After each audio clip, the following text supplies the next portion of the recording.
And we are live. Yes, ladies and gentlemen, we are live. Trying something slightly new today. Check this out. I would hope that when I stop speaking there, the noise gate settings are kicking in and you will not be hearing my breathing throughout this. You dirty, dirty mouth breather, Levi. You won't be hearing any none of that while we're doing a listening stream now. So, yeah, check this out, Loretta.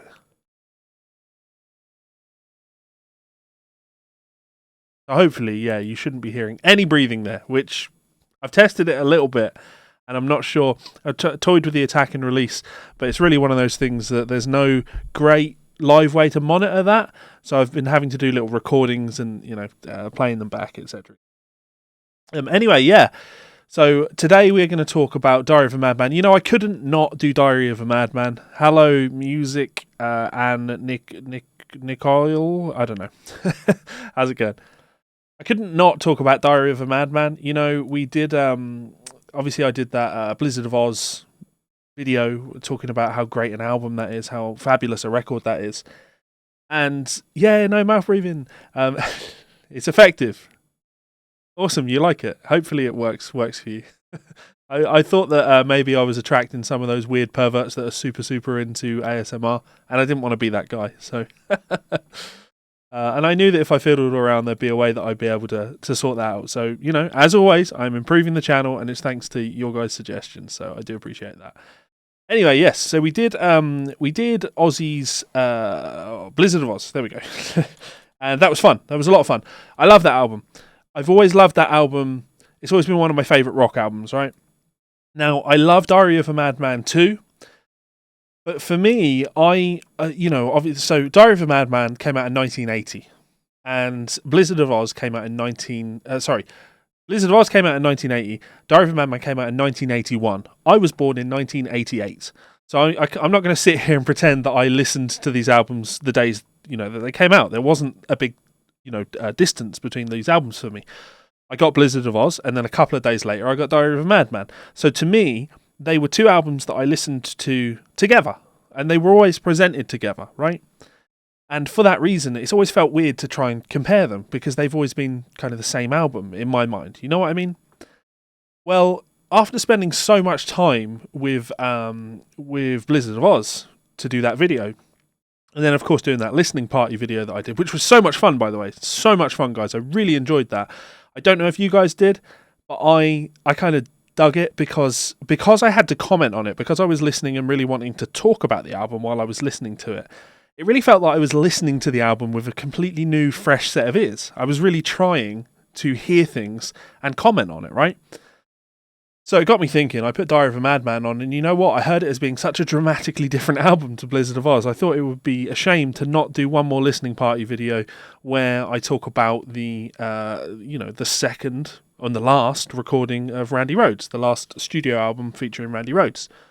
So, yeah, let me look through some of these comments, see who's online, and we'll go from there. Hopefully you guys enjoyed the listening party streams. I like the idea of doing some of these with both albums that I'm really fond of, but also albums that my viewers are fond of. I love the idea of listening to, the first one of these I did was the new Ozzy Osbourne album, Ordinary Man. And that was my first ever time hearing that. It's a very different experience, obviously, listening to an album for the first time and talking about it versus Diary of a Madman. I know a shit ton of things that I can say about Diary of a Madman. So that shouldn't be a problem. But yeah, it's a nice listening challenge to listen to something completely fresh and talk about that. So if you would like to join me in this listening party, in the description for this video, I have posted a link to the album on Spotify. You can load that up, and we will hit play at the same time, and we will talk about, I'll talk about things. And like I say, you won't be hearing my mouth breathing over the top of it all because I'm trying to improve. So, yes. Right, who have we got online? So, Gabriel, hello, how's it going? Robin's happy for the no mouth breathing. Yep, awesome. I'm such a fucking goof. I'm learning. I'm constantly learning, right? I'm learning. Robin, in my videos, I need to make my breathing noises away. I also hear my teeth clench in videos. Noise, just in general, is one of those really annoying, frustrating things about videos, right? But to answer your question, this will work, Robin. As I say, there is a link in the description of this video to Spotify. So will work wonderfully for anyone watching live, but you'll also be able to, if you're watching this after the fact, you'll be able to queue that up. We'll hit play at the same time, and it'll be a listening experience with each other. So Gui or Mr. Ashcar loves my shirt. Oh yeah, good, thank you. Brent Johnson, how's it going? Peace, man. Howdy to Ched, how's it going? Sierra Guitarist stumbled on an ASMR Minecraft video the other day on YouTube. You were curious, but yes, it was a woman whispering into the mic while playing Minecraft. It's really interesting. This subject of ASMR is fascinating to me because I do understand the appeal, and if I'm completely honest with you, I think that ASMR is the reason Billie Eilish is so popular. Because when I listened to Billie Eilish, I hadn't really experienced her music all that much. I gave it a go just recently. And the thing that I immediately... She does have, don't get me wrong, she's got some lovely vocal harmonies, like some rich, thick vocal harmonies, almost like kind of Bjork-style vocal harmonies. And I enjoyed that. But a lot of her music, it felt like she was whispering into the microphone all the time, like she's really giving you the mouth sounds while she's whispering into that microphone. And I get why that's appealing to a lot of people. So, yes. That's honestly my thoughts on why she's popular. I said Randy Rhoads, yeah. Did you like his playing style when he was with Quiet Riot? Yes, I did, William. I did like his playing style when he was with Quiet Riot, though I can see why that didn't take off, and I can see why Ozzy did take off. Yeah, Sierra Guitarist. So it's a cool idea, like reaction videos, except with substance. I hate reaction videos, and I do appreciate that this is kind of a reaction video. My wife is kind of making fun of me with this, with the fact that I'm doing more of these now. But my issue with reaction videos isn't the concept. I don't take issue with the concept of, like, me essentially talking to you about something that you guys enjoy. You getting my thoughts on something that I enjoy live. Like, there's no issue with that as a concept. The only thing I take massive fucking issue with is when these reaction channels, they literally just post the video. Like, go on YouTube and type in Devon Townsend, right, and see how many people you're going to find live reacting to Kingdom. The live Kingdom video on, is it Kingdom? Yeah, Kingdom video on EMG TV, right? Every single one of them, right? Every single one of them. They're just using the video, the whole video, and they just play his music. And that's not fair use. And it really annoys me because you'll find that there's loads of reactions to Devon Townsend, loads and loads and loads of them. And they're all live videos, never studio recordings. Funny that, isn't it? Why do they do that? Why don't they use studio recordings? Oh, right, because the record labels would claim it. Cool. So you're trying to circumvent copyright. You're trying to circumvent copyright. That's what you're doing. And I think it's parasitic. So while I will be using Ozzy's music, none of you guys are going to hear the music. In fact, I should double check that I've got the settings right. Right, so I need to turn my desktop audio down for that. Cool. So, right, I'm going to continue to read these comments in a second, but I just need to do the usual. New month, Patreon supporters, thank you very much for your love, kindness, generosity, and support. If you would like to check me out on Patreon, again, there is a link in the description. You can also be like my YouTube VIPs, which is a separate service, though similar. It's for people that don't want to use Patreon as a service. There's a button just under this video next to the subscribe button that says join. If you click that, you can join me as a VIP here on YouTube. Get similar perks to being on Patreon. All of it gets you access to my private Facebook group, so that one's all good. If you don't want to do that, of course, that is absolutely fine. Check out one of my books on Amazon. Have a look, search for Levi Clay. You may find something that you enjoy. You may not. Either way, I don't mind. I'm always talking about like how you can support the channel. Just by being here, just by watching these videos and joining me in this, that is you also supporting the channel. So don't feel that you're letting me down in any way, shape or form. These videos are always supposed to be free. So yeah, I messed up. There we go. Bring things back. Cool. So let me check these comments. I'll read the comments. And this is giving you guys an opportunity to queue up this album on Spotify. I really want you to listen with me if you can. Okay. Hoser, I assume that's Dylan. Title track is a masterpiece. I agree with you. The title track is a masterpiece. -7 Sharp 5. How's it going, man? Wolverine, yeah, lots of familiar names in here, and I like this. -7 Sharp 5 can't engage in these streams. That is a shame, man. That is a shame. The beard looks better on you than it does on, say, Petrucci. Well, actually, you say that -7 Sharp 5, but I don't know. So you're going on mobile, right? Can you not run YouTube You wouldn't be able to run both YouTube and Spotify because it's a shame. Yeah, that is a shame. Beard looks better on you than not say Petrucci. Thank you. I mean, my beard's really messy. I need to go and have my hair sorted. It's getting a state at the moment. I remember I learned Diary of a Madman. It was the first proper song that I learned. I felt like such a badass. Man, I need to learn that song again. It's been, 15 years since I've played this.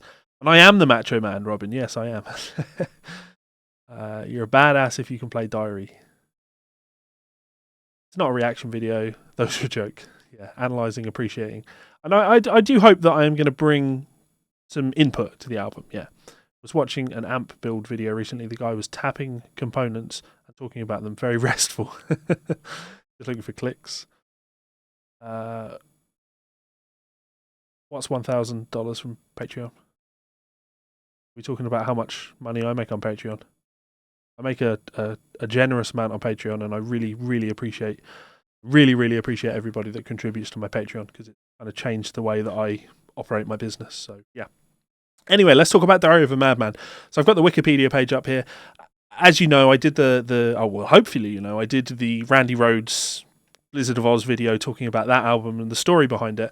And Diary of a Madman is an interesting one because clearly it was a rushed album. It happened quickly after the release of Blizzard, because they had lightning in a bottle and they wanted to capitalize on that, right? So they went into the studio relatively quickly afterwards with Randy Rhoads on guitar, Ozzy Osbourne on vocals, Lee Kerslake on drums, and Bob Daisley on bass. Okay,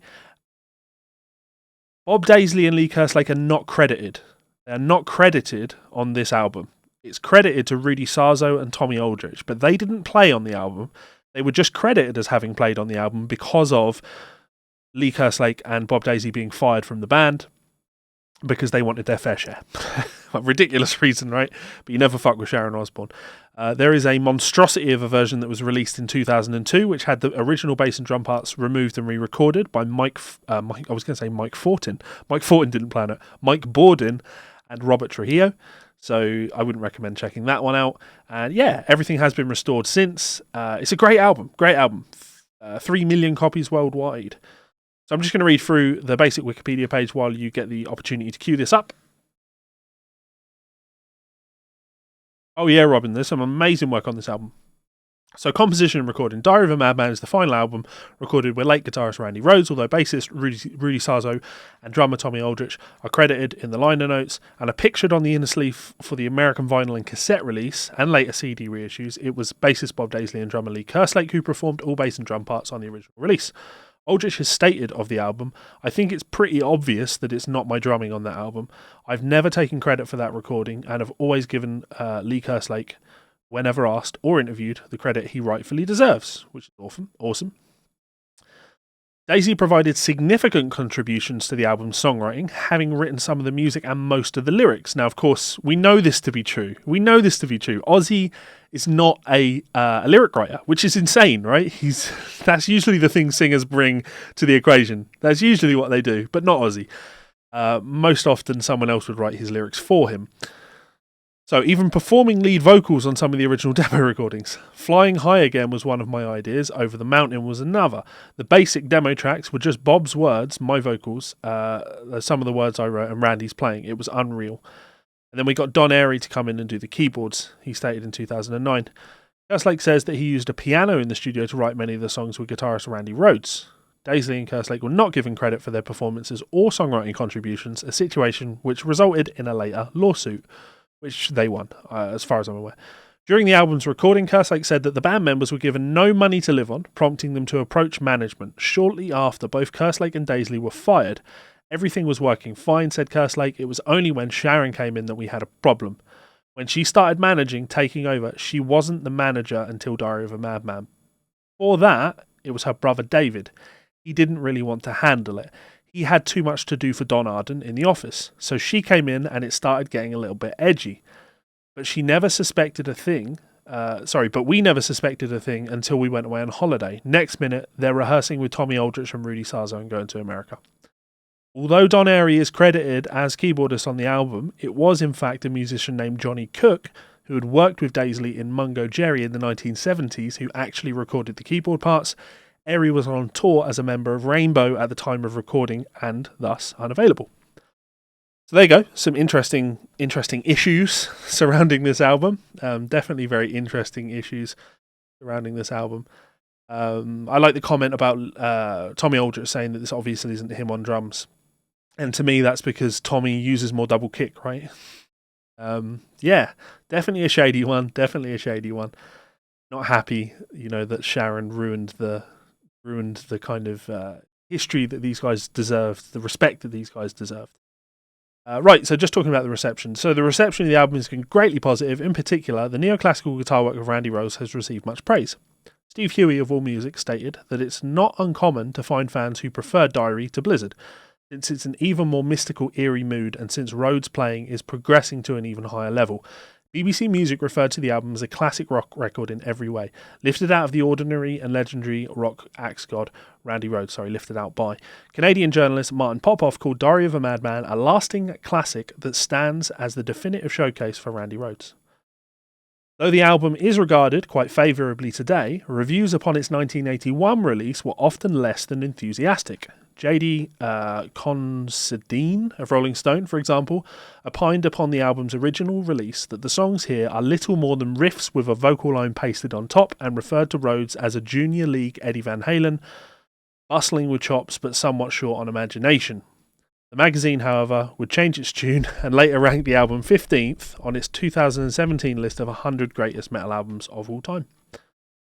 So there we go. Plenty of information there. Definitely interesting. And I'm going to cue the album up, where I'm going to check any last comments. So if you've had the opportunity to get this one queued up, talk about it. And what I'm going to say is the thing with this album versus Blizzard of Oz is that Blizzard of Oz is very much a rock album. It's very rock. There's No Bone Movies and what's the last track on that album? I keep wanting to say You Looking at Me, Looking at You, but that's the bonus track.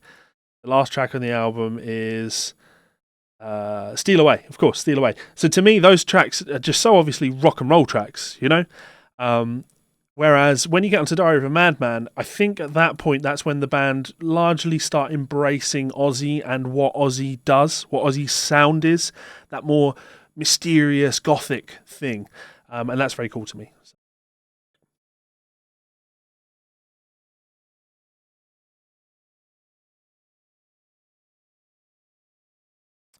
Oh, I see what you mean, Inventor. Yes, that is that's what those guys contribute, but of course there are tiers lower than the. I'm a very, very big believer in being very open about money when people are giving it to you. So if you ever want to see what I make on Patreon, I'm not like some. I'm always going to say many, but I'm not like some Patreon creators that hide their income. Okay, if you look at my Patreon page and say this guy doesn't need any of my money, that's fine. I totally appreciate that. Like, if you feel that I'm making more money than you are, or that other people deserve, more, I'm absolutely supportive of that. I don't want anyone to ever feel that they should be pressured into. I don't want to mislead anybody into supporting me. So, keep things open is what I would say. Right, so let's cue this album up. Let's do it. Oh man, Richard, you're just talking about Tonight, and such a good album. This is such a good album. Okay, right. So I've got the album queued up here on Spotify. Like I say, I am going to hit play in 10, 9, 8, 7, 6, 5, 4, 3, 2, 1, go.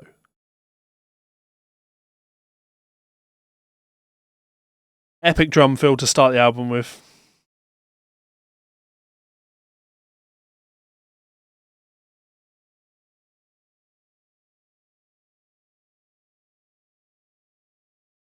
There's a point there in the left ear where you hear that that Randy's guitar part is it rings out a little bit longer than the right channel. It's kind of cool. It isn't tight, but it's more metal than the first album. It really is. As a songwriter, what I really learned from this song is when it goes into this sort of chorus section, it's all drums. The guitars just hit these chords. These drums go mad here.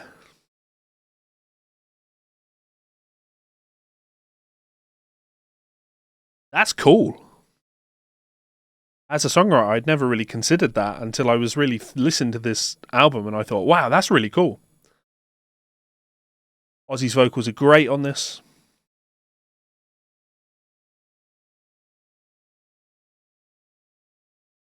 I mentioned this a lot when listening to Blizzard. Ozzy's trademark doubled vocals. There's two vocals singing the same part there in unison, but of course he's not accurate enough for them to sound identical, so it gives you this almost like chorus effect on his voice.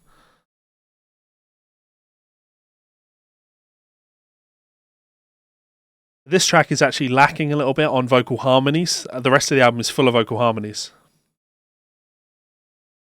Again, drums just...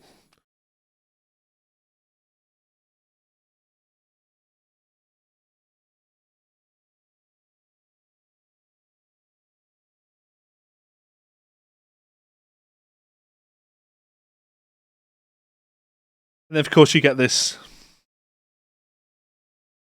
vocal harmony in this section, in this bridge. And it's nice. It's really nice.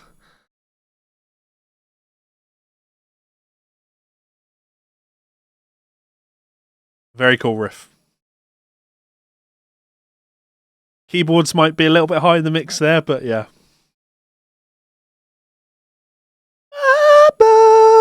A little bit over top. And then this solo is so dark. Flat 5 in there. Octaves, and then...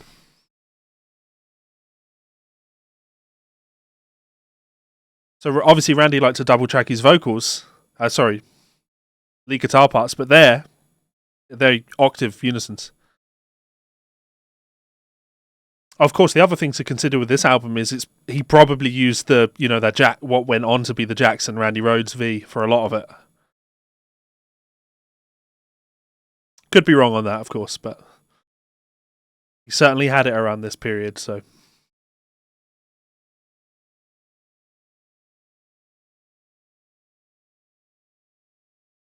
So Gyro says that Over the Mountain is probably in your top 3 Ozzy songs. Yeah, it's a good song.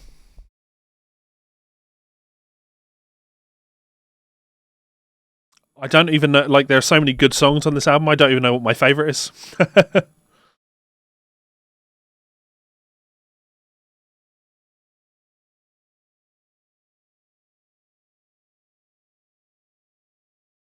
I like the fact that you have that repetition of that main riff there, but with the double stops on the top strings added into there. Super cool vocal harmony, I'm just going to say that again.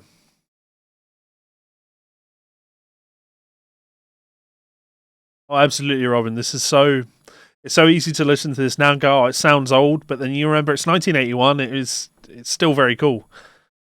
And to compare him to Van Halen is just ridiculous. You listen to him on this and it's like, they're totally different guitar players. This is dark. This really is. This is neoclassical. This is gothic. I still think it suffers that problem of the production, which was Max Norman, I believe. I could check that, I guess. The guitars don't sound great, but I love Ozzy's vocals on this. He sounds high in it. Oh no, oh no. Very cool.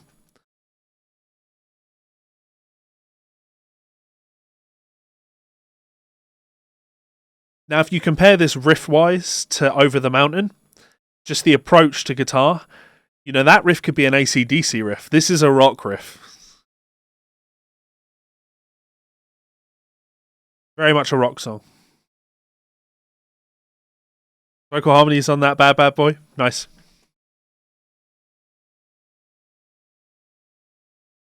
Same on that. I'd never really noticed that until I'd really listened to it there. I can see it. I can see it.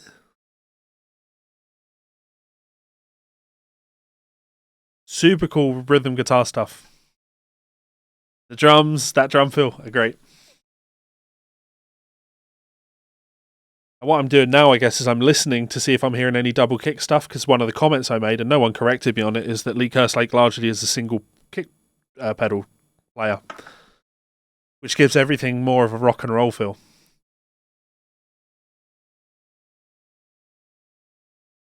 Production-wise, this is definitely different to Blizzard. The drums are very dry on Blizzard, whereas there's a lot more reverb on the kit in this.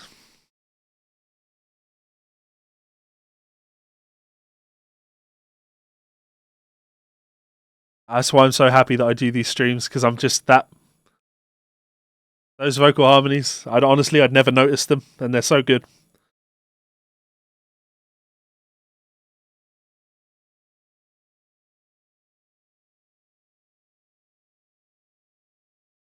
Now, of course, the guitar solo on this song. Oh, what a! The first time I heard that with the phaser on the tapping, I was just like, "What is that? How is he getting that sound? It's so cool."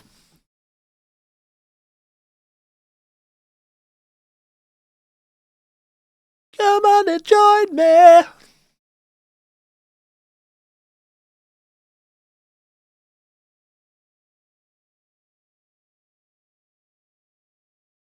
Yeah, double tracked, of course. And then you get into that. Here's the tapping, yeah.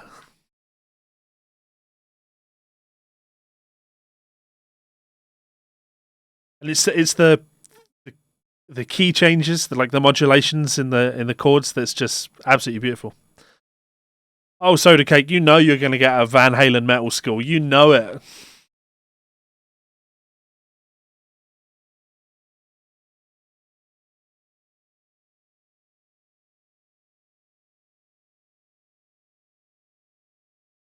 Oh no, oh no. Here we go now. Again, I'm just going to say again, that riff is so AC/DC. So what Robin says there, it's refreshing to listen to something all the way through. It's honestly the reason why I do these, why I've started doing these, because I never listen to an album from start to finish anymore. As a kid, I used to, sit with an album like this on, set headphones, and I'd just lie down and I'd close my eyes and just, embrace the music, let it wash over me, and we just don't do that anymore.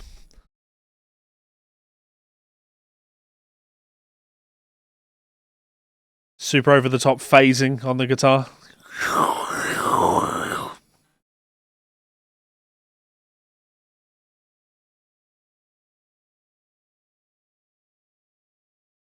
Of course, if you are enjoying this, well, now would be a bad time for you to share it with people, because they're just going to end up joining the stream and then not knowing where the hell we are. But do tell people about the channel if you like what I'm doing and you want more people to be involved in these, because the thing that makes these live streams, I should say, guys, is you. I could pre-record these, but the fact that you get engaged in that comment section makes it really good. So, if you want more people involved, that'll make it cool. Right, so 14 seconds of this track left before moving on to "You Can't Kill Rock and Roll." So this is like the ballad of the song, of the album. An ironically named song and concept of not being able to kill rock and roll, and then presenting the least rock and roll song on the album.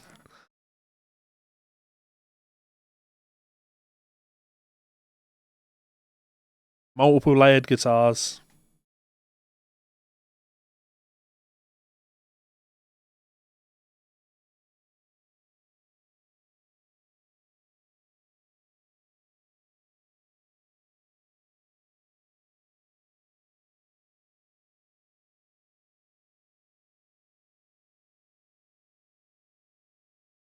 Yeah, I think we all neglect how amazing it is to just close your eyes and listen to something, because we're all so busy.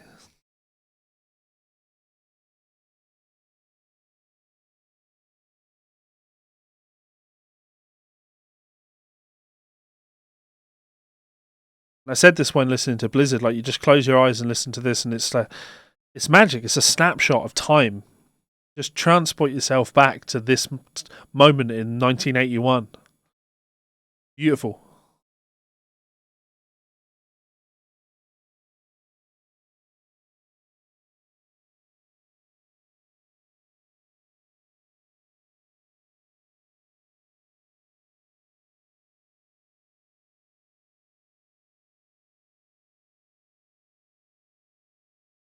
I have no idea what acoustic guitar he used, to be honest. No.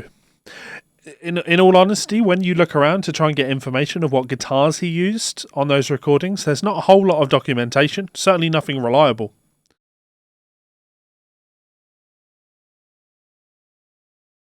And now more layers coming in here with all those keyboards, and it's nice. But I have to say, production-wise, before those keyboards came in, everything felt a little bit thin. Like the recording could have been padded out a little bit more there. But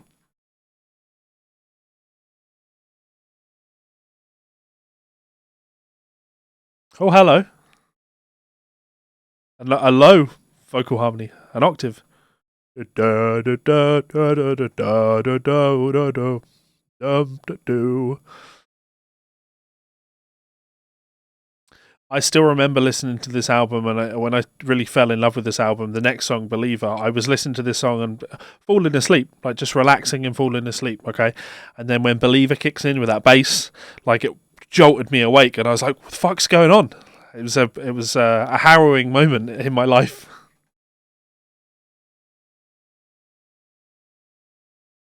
To see what I mean about big layers and then it just drops down to rhythm guitar, bass, and drums. It just feels like this is the big chorus, and it shouldn't necessarily have. It didn't need to drop there, especially as more keyboards are going to come in. But that's just my opinion.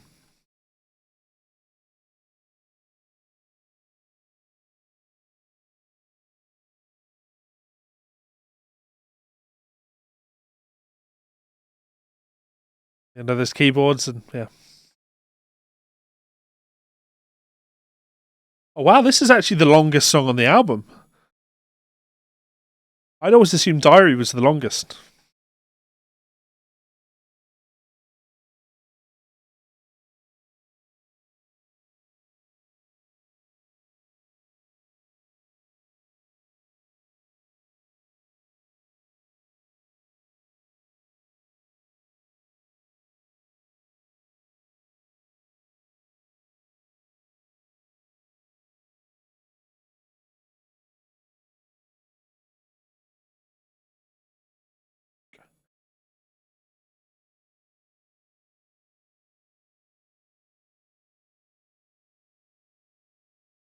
Couldn't sleep to music.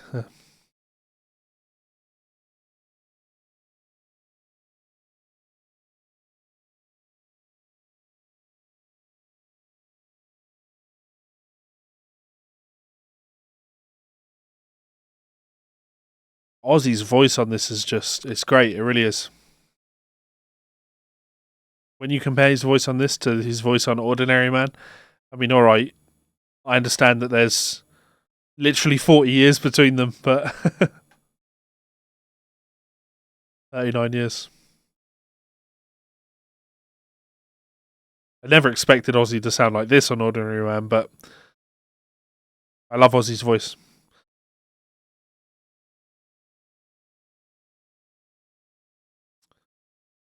So lacking a little bit in vocal harmonies, you know.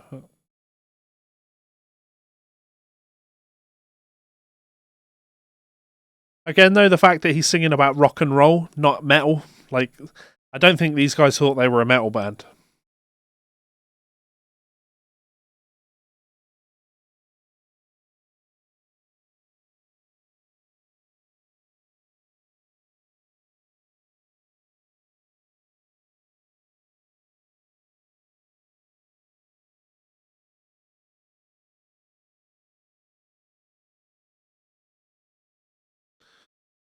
I was just trying to do a comparison.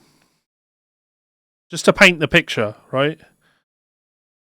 This came out in 1981. Metallica formed in 1981.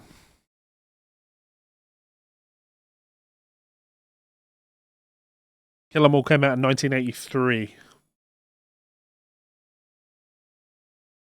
So it's not like metal wasn't a thing at this point, but the guys are still very much a rock band, still playing rock music, which is cool.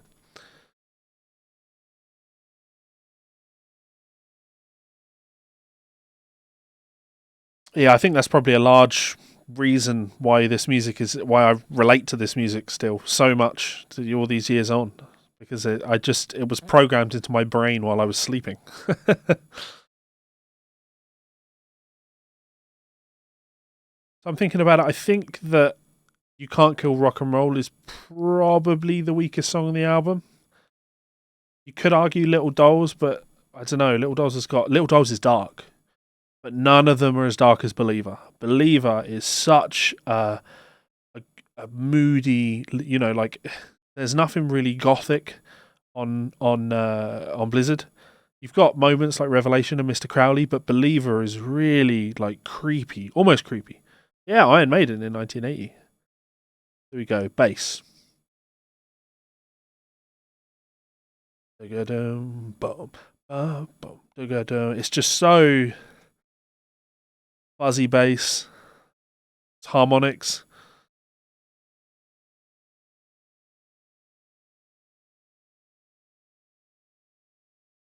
This is a band that are channeling where Ozzy came from. They're channeling Sabbath with this.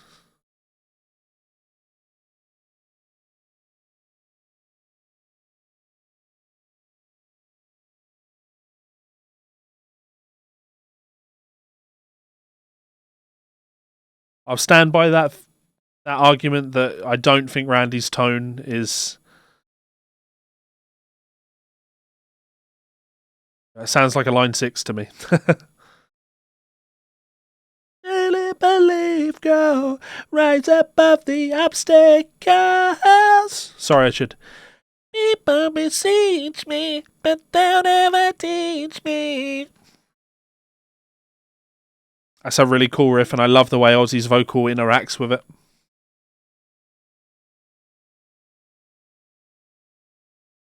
There's so much space between that bass part, you know. That digga down, boom, bum, boom, digga down.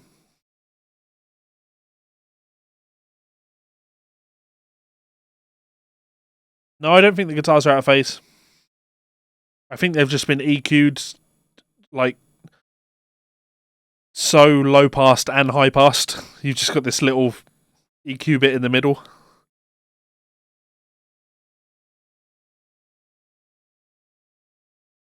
Vocal harmony. In yourself, I know I will believe in you. Lost my note there.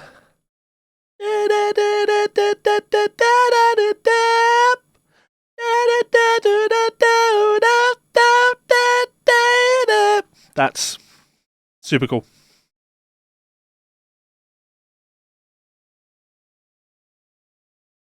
Yeah, that's such a good observation, James. The guitar tone on Tribute is very good.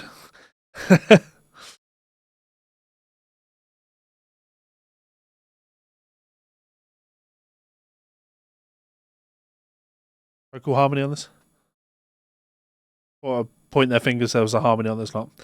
Yeah, and beautiful, rich, layered guitars.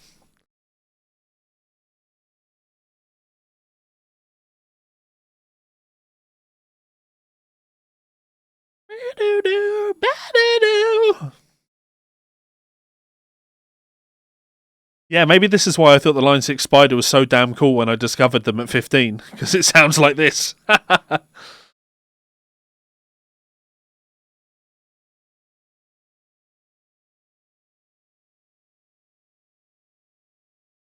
Now, it could have been Jimmy Page up until that bit. So. Oh, hello, Dark.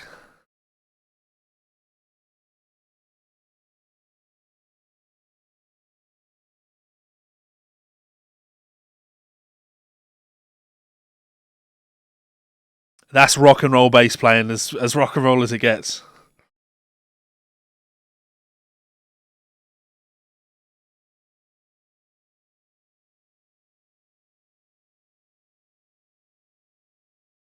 Beautiful.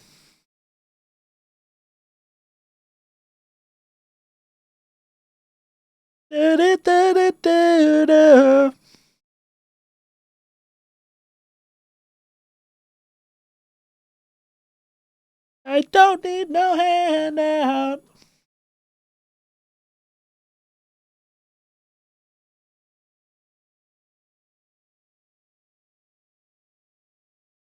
Yeah, and you don't actually get that vocal harmony again. It's only in that section. Only happens once in the song. Awesome, super cool.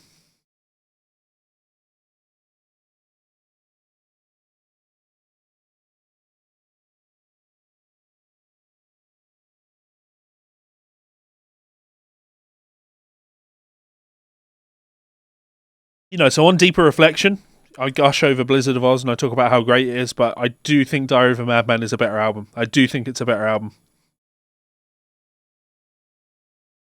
Blizzard is fantastic, but I'm not going to say it's let down. But songs, as I say, No Bone Movies and Steal Away, they're just a bit like they don't belong on the album. They just don't fit. And you could say the same about Goodbye to Romance. Now, I do love that song, but I don't know if it fits the album. Okay, Little Dolls.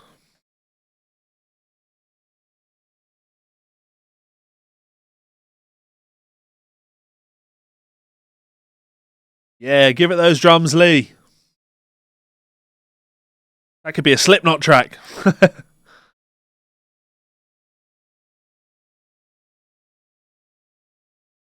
Just groove for days, isn't it? Dun, dun, dun.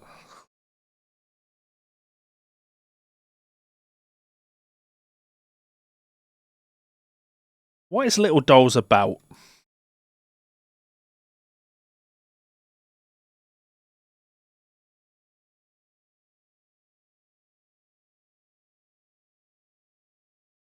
Vocal harmony, beautiful. Drums, almost like Over the Mountain all over again.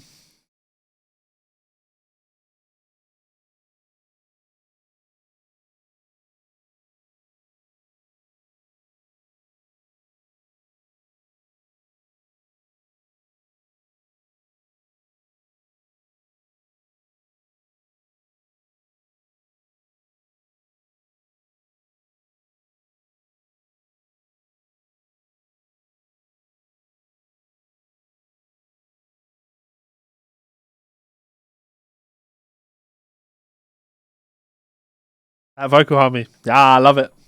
That's what Ozzy does so well. Beautiful. Run.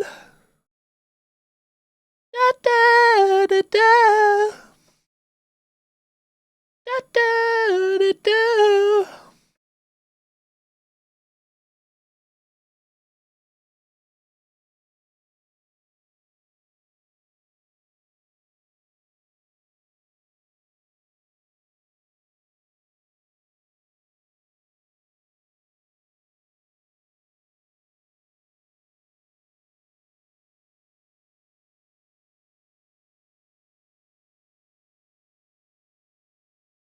I understand it's about voodoo. It's just the painters won't go. It's definitely about voodoo, but is it? You know, this part here, that little doll is you, talking about pins and needles pricking your skin, and then saying the little doll is you.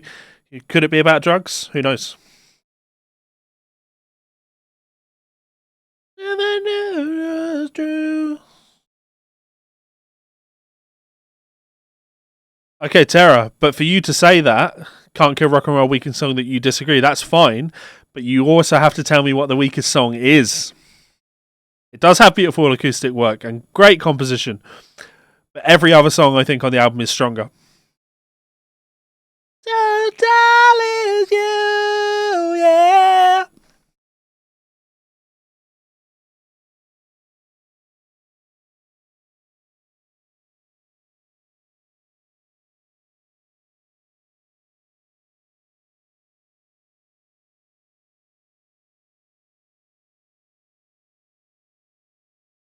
Gyro, I absolutely love Bark at the Moon. I love Bark at the Moon.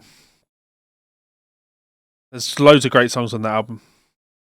The song's called not So Sad, it's called So Tired.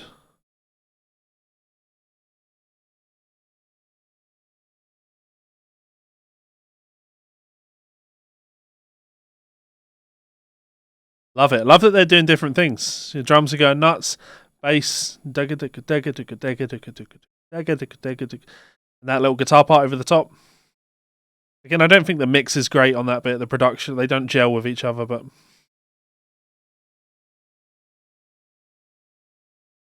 oh yeah, to be super clear, like this is where it's hard to be an objective listener, right? Because you listen to this and you have to say all of these songs are great. They are all strong songs. You Can't Kill Rock and Roll is a good song. It's a great song. But if you had to put this whole album in a list of best song to what to least best, I don't want to say worst, but one of them has to go at the bottom. And I think that You Can't Kill Rock and Roll goes at the bottom. da, da, da. Da, da, da, da.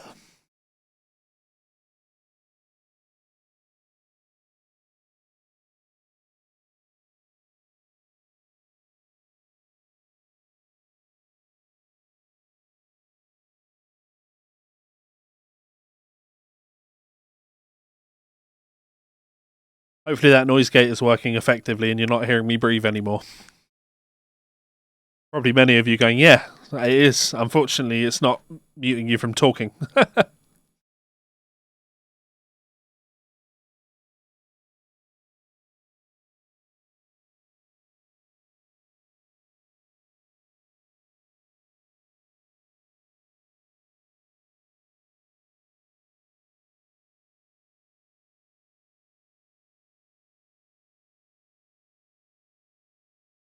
I was never really a huge Sabbath fan music. They've got some really good songs, don't get me wrong. They do have some really, really cool songs. It could be a production thing more so than anything. I like a lot of their songs, but Ozzy's solo stuff always grabbed me more.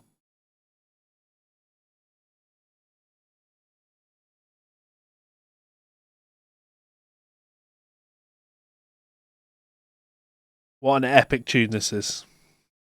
Da, da, da, da. And when I was talking about Bob Daisley playing bass and the fact that he's a very melodic bass player, what is that, you know? That melody in that intro is like Duff McKagan's bass part on the start of Sweet Child of Mine. Beautiful chord change. Thanks for tuning in, Tiago Guitarist. Have a good night.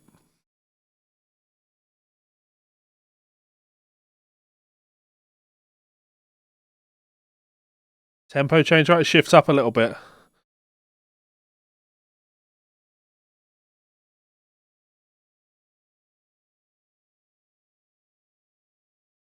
Lovely chord progression.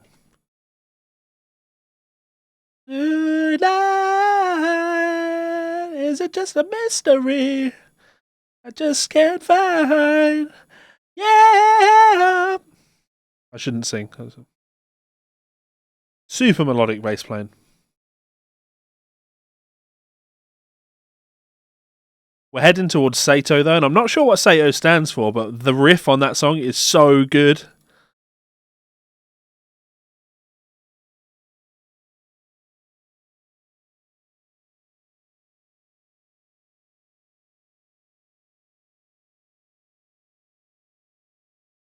Apparently it stands for Sail Away to Oz. I want facts. I want a citation on that.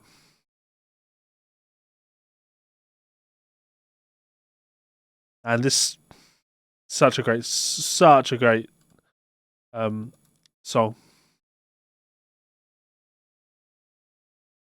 it was Robin that was talking about that solo.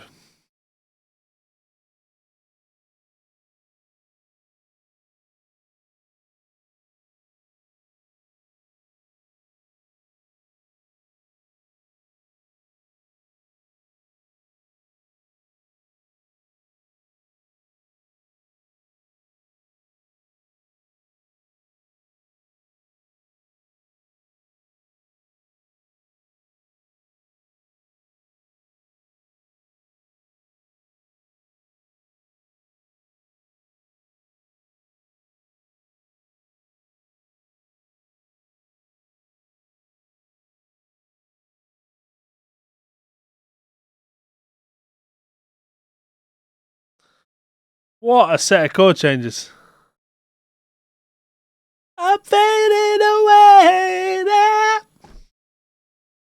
He's really yearning in that. Like, he's really trying to sing something. He's really trying to express himself there. I love it.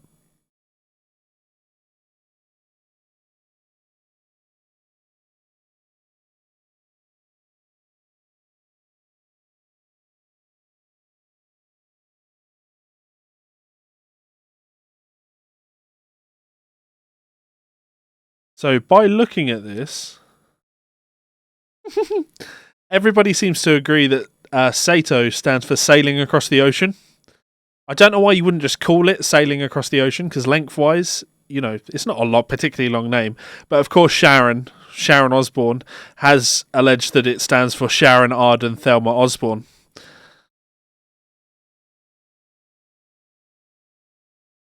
Obviously, the two of them weren't a couple at this point. They were sleeping together, but yeah.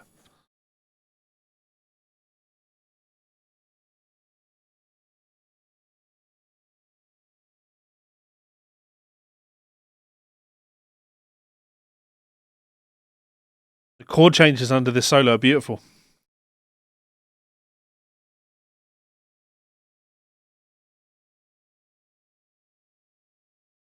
I hear people talking about Osmosis. I love that album.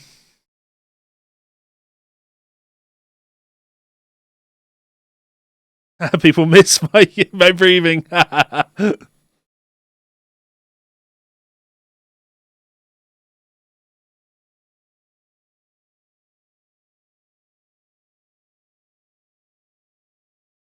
Beautiful.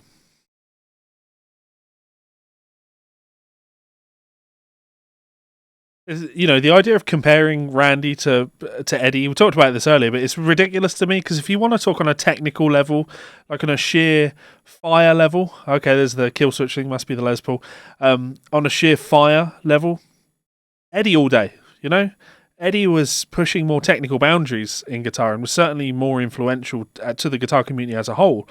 But that's why I think the comparisons are ridiculous, because Randy is just such a different player. I don't think he was compositionally trying to do stuff. He was trying to create an ambience.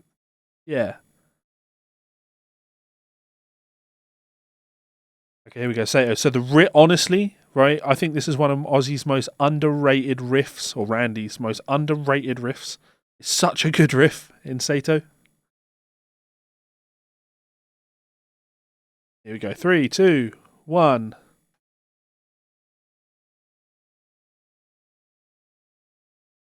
And it's the way it builds to it, isn't it?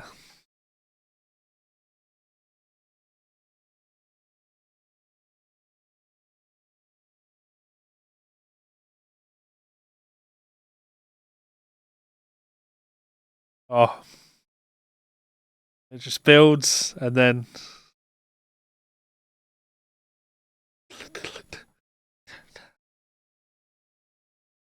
And this is fine, but then you get the added.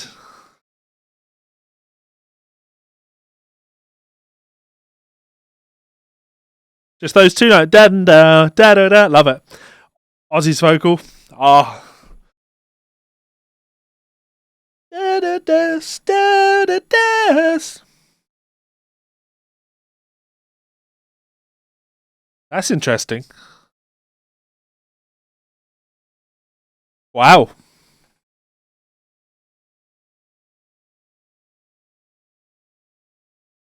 I can totally see why Sharon would say this is Sharon Arden Thelma Osbourne. Lyrically, I get it. People say that he's singing about sailing across the seas and being a pirate and shit like that, but actually, no. I tried the rest, found the best.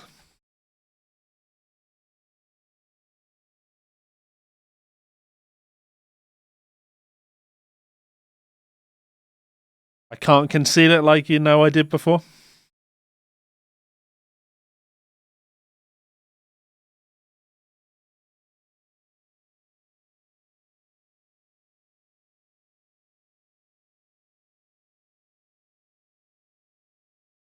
Yeah, Richard, Ozzy's record label are very, very strict. Very strict. My videos got instantly claimed for doing covers where I recorded all the backing tracks.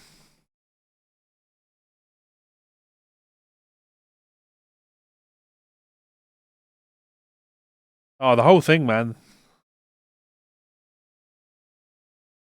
I'd never spent 2 seconds learning what Sato, was the lyrics. Sorry, the acronym, what it stood for, and Sharon saying it is about Sharon just sounded like Sharon being arrogant.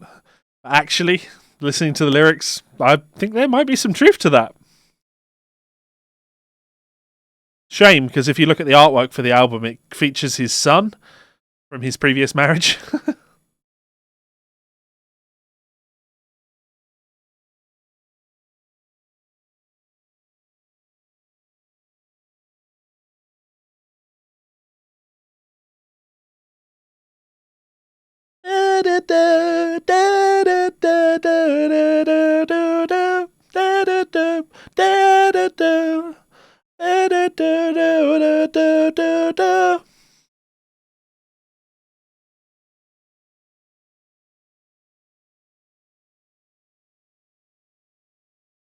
When did Ozzy marry Sharon?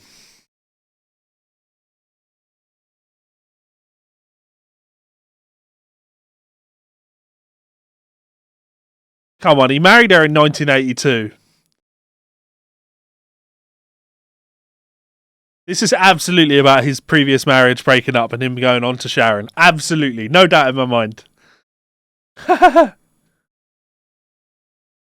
Fucking Wicked Witch of the West.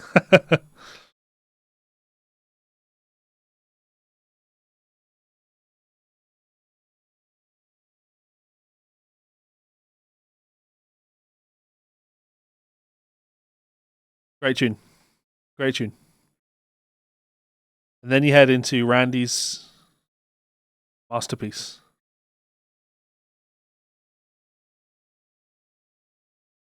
It was 82, James. Those chords.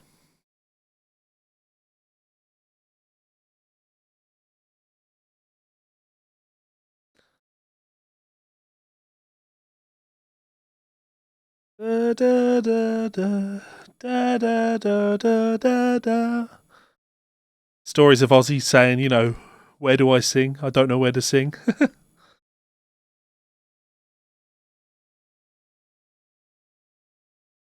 It's progressive. This is the only part on the album that you'd really call progressive in terms of time.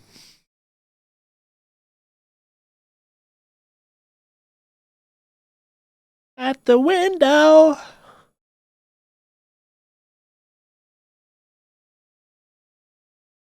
Da-dum, da-dum.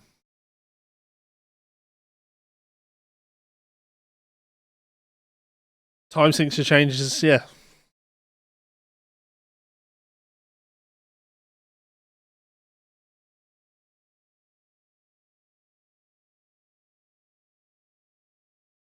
Da-dum, da-dum, da-dum, da-dum, da-dum, da-dum, da-dum, da-dum. Very cool.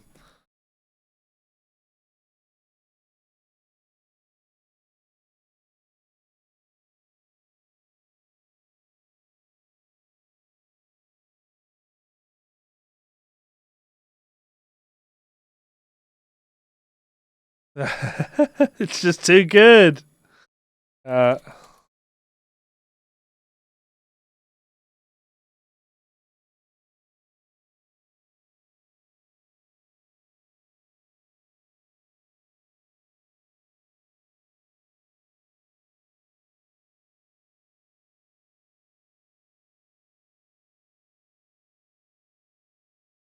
Oh, these riffs.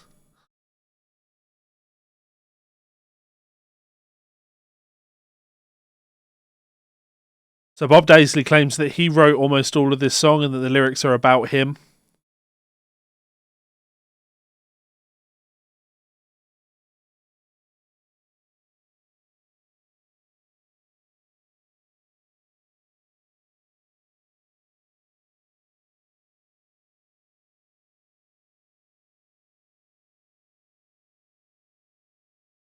Here's a quote from Bob Daisley. When Ozzy first heard this song, he said, "Who the fuck do you think I am, Frank Zappa?"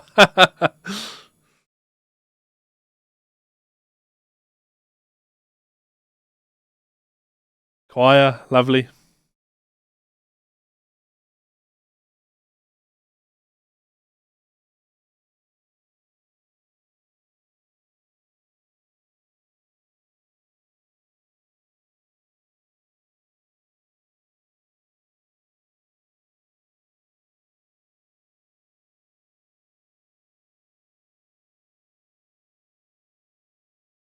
And again, it just makes me so fucking angry. I believe Bob Daisley when he says he wrote most of this. I believe him, right? So for him to be written out of the history of the album, fucking Sharon Osbourne. Da, da, da, da, da, da, da. Beautiful musical motifs, right? Oh, trying to hit the mic.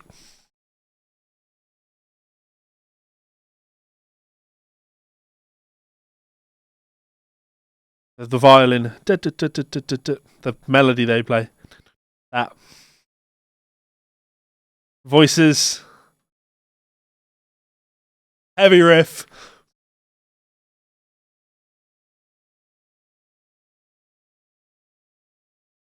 Such a riff. Oh. You could just loop that for 10 hours and I'd be happy. Only plays 3 times though, not even 4. Prog.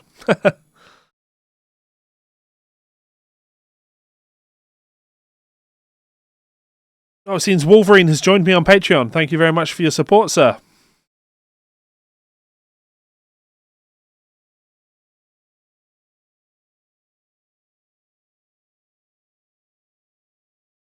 Sharon! Yeah. That's what Ozzy's fans have been screaming for years. Fucking Sharon!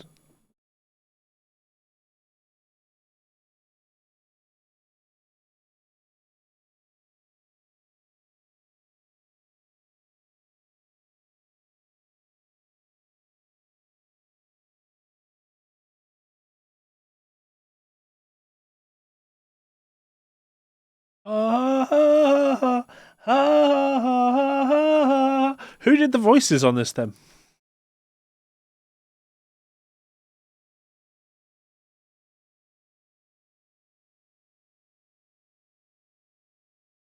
I guess it could be keyboards, but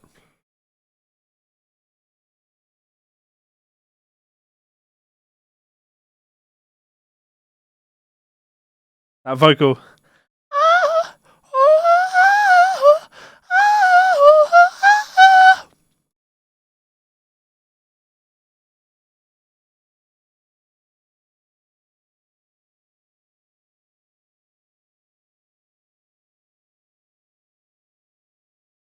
So Louis Clark is credited as for the arrangements on that, on the outro of that. Is that the guy that recorded? Is that what they said in the composition and recording? Because it wasn't Don. It wasn't Don Airy.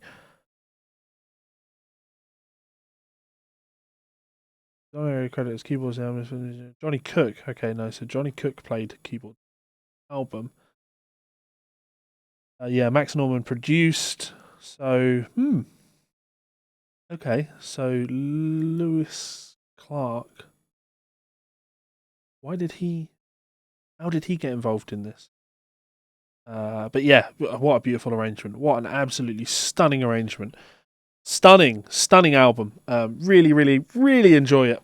And yeah, without a doubt in my mind, that album is definitely better than Blizzard of Oz. Definitely better. It's although it might not have a high moment quite as high as Crazy Train in terms of marketability, shall we say. I think it's a consistent album. I think every song on it is consistently excellent. I think it really paints a mood. It's tonally consistent. Beautiful. Clocks in at 43 minutes. So yeah, it doesn't outstay its welcome. I'd certainly enjoy it if it was a little bit longer. What was the party with the animals or something like that? That was the original, not original. There was a B-side to this. Fuck, what was it? I'm sure it was Party with the Animals. Sorry of a Madman. Party with Animals.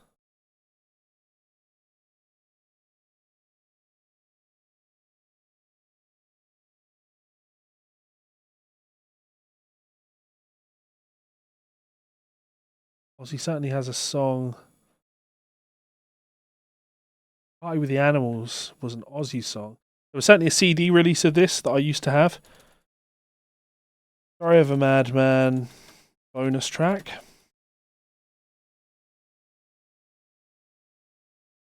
It's definitely a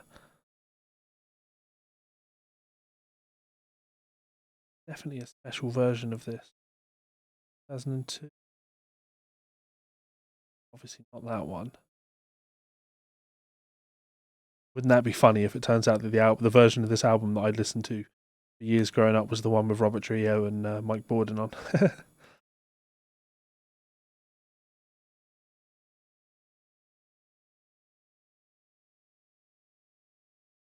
I'm certain.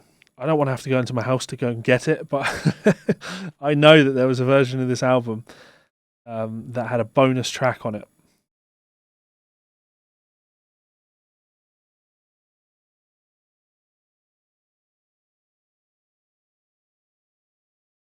That's the reissue. Someone help me out here. It was Party with the Animals, surely. Diary of a Madman. Party with the Animals. I'm sure that was the track.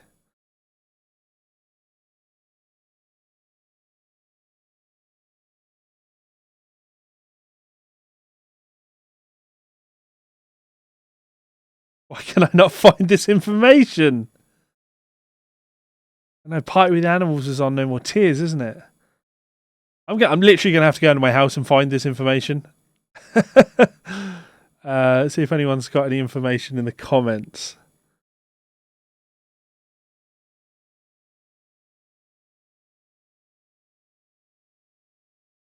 What the hell was the bonus track on this? There was a CD release of this that had a bonus track. Diary of a Madman CD versions. Shouldn't be this difficult, should it?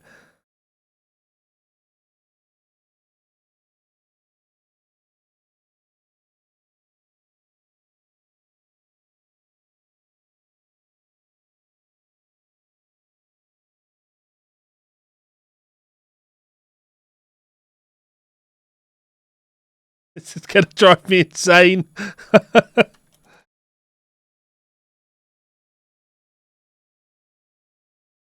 Not the legacy version. It's not that version. That version.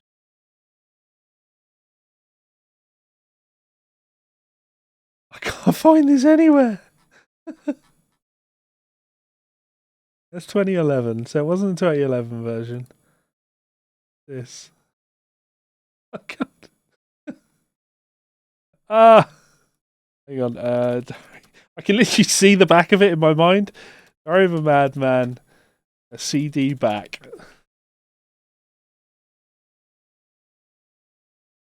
That version. Okay. Yeah, okay. So, yeah. There was a live version of I Don't Know on it.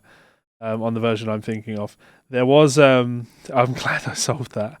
Because there was a version, over in the UK. I don't know if these were worldwide or not.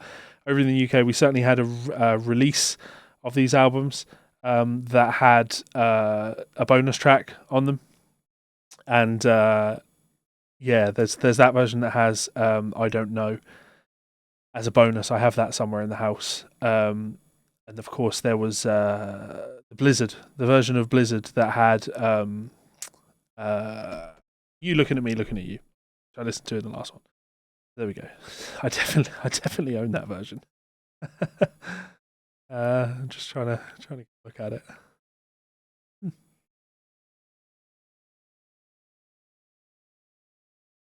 Taking me back, seeing this artwork. Obviously, I've not listened. Okay, maybe this was Australian release of it.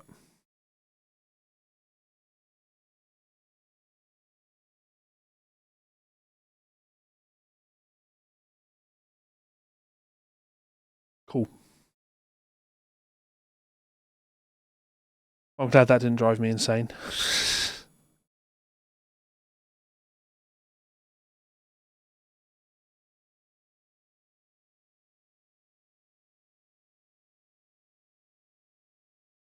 Right, cool. Well, as always, guys, thank you very much for tuning into this. I hope you got some sort of enjoyment out of it. I hope you enjoyed it as much as I enjoyed doing it. I am going to do the usual. Big thank you to my supporters over on Patreon, of which Wolverine is now one. Wolverine has joined my Patreon, so thank you very much for that support, man. I really appreciate it. I've seen that you sent me a message over on Patreon. I will check that out. Please do add yourself to my Facebook group. Patreon, guys. And add yourself to my Facebook if you're either a supporter on Patreon or if you are a YouTube VIP, which you can check out by clicking the join button. When I say my Facebook, I don't mean my personal Facebook page. I mean, you're all welcome to add that anyway. I mean my Facebook group. I have a Levi Clay Patreon Facebook group where we get more, out there and talk about music stuff all the time. If that doesn't appeal, then of course you can head on over to Amazon and have a look for one of my books. I've got several. You may see one. You may see one that you enjoy. With the latest one being 100 Slide Licks for Blues Guitar. So thank you very much for your time. If you'd like to check one of those out, please do. If you have checked one of those out, please do leave it a little review on Amazon. It's a big help. It is a big help. Oh no, that broke through the noise gate. Yeah, so that's awesome. Thank you very much. I don't think there's anything else that I need to say. So just again, one more time, thank you very much. I really appreciate it. And yeah, I'll be back for another stream soon. Oh, go watch my IQ video. Go watch my musical IQ video and see if you've got a musical IQ higher than me and Adam Neely. Much love. Talk to you soon. Bye.